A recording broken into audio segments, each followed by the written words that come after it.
शीरपुर तालुका के Sangvi one विभाग के अंबा कक्ष क्षेत्र में वन रक्षक पवन पवार अपनी टीम के साथ नियमित पेट्रोलिंग कर रहे थे। इस दौरान उन्हें कुछ संदिग्ध हलचलों की जानकारी मिली। तुरंत कार्रवाई करते हुए उन्होंने संबित खेत की ओर दौड़ लगाई। उनकी मौजूदगी को देखकर कुछ लोग मौके से फरार हो गए। हालांकि मौके पर खड़ी मक्का, ज्वार और बाजरे की फसलों के बीच प्लास्टिक के ड्रमों में छिपा कर रखा गया गांजा वन विभाग की गश्ती टीम ने बरामद किया। जब्त किए गए गांजे का वजन करीब 1100 किलो है, जिसकी कीमत 56,85,000 रुपए तक आंकी गई है।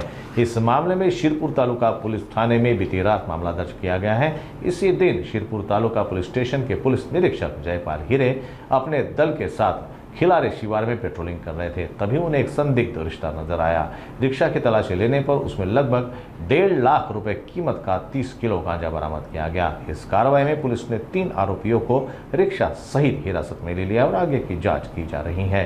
पुलिस निरीक्षक जयपाल हीरे ने इस बारे में जानकारी देते हुए बताया कि यह कार्रवाई नशे के खिलाफ चलाए जा रहे विशेष अभियान के तहत की गई है। शिरपूर तालुका पोलीस स्टेशनच्या हद्दीत वन विभागाचे अधिकारी आणि अंमलदार आंबा ह्या दूर क्षेत्रांतर्गत त्यांच्या वन विभागामध्ये पेट्रोलिंग करत असताना मध्य प्रदेश सीमेला लागून साधारण 100 मीटर अंतरावरती त्यांना एका शेतामध्ये काही इसम हे संशयित हालचाली करताना दिसले आणि त्याच्यावरनं त्यांनी ज्वारी आणि बाजरीचं जे उभं पीक होतं त्या पिकामध्ये जाऊन खात्री केली असता त्यांना त्या ठिकाणी सुका गांजा हा साठवणूक केलेला दिसला।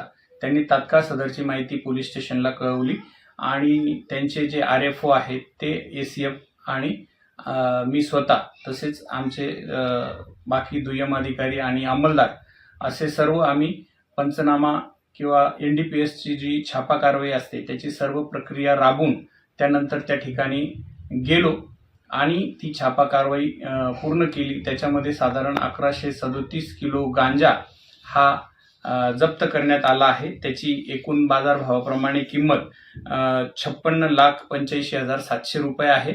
परंतु तो गांजा ज्यांनी पुणे साठवणूक केला ते इसम मध्य प्रदेशची सीमा लागून असल्यामुळे त्या भागात पळून गेले। ते त्यांचा शोध घेणं सुरू आहे।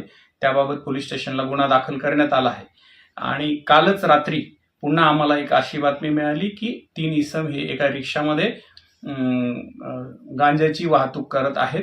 त्याच्यावरून त्यांना सुद्धा आम्ही छापा कारवाई करून ताब्यात घेतलं। त्या 3ही इसमांना च्या विरुद्ध गुन्हा दाखल करून त्याची 2 दिवस पोलीस कस्टडी रिमांड मिळालेली आहे। त्याच्यातही साधारण 30 किलो गांजा आणि ती रिक्षा असं सगळं जप्त करण्यात आलेलं आहे।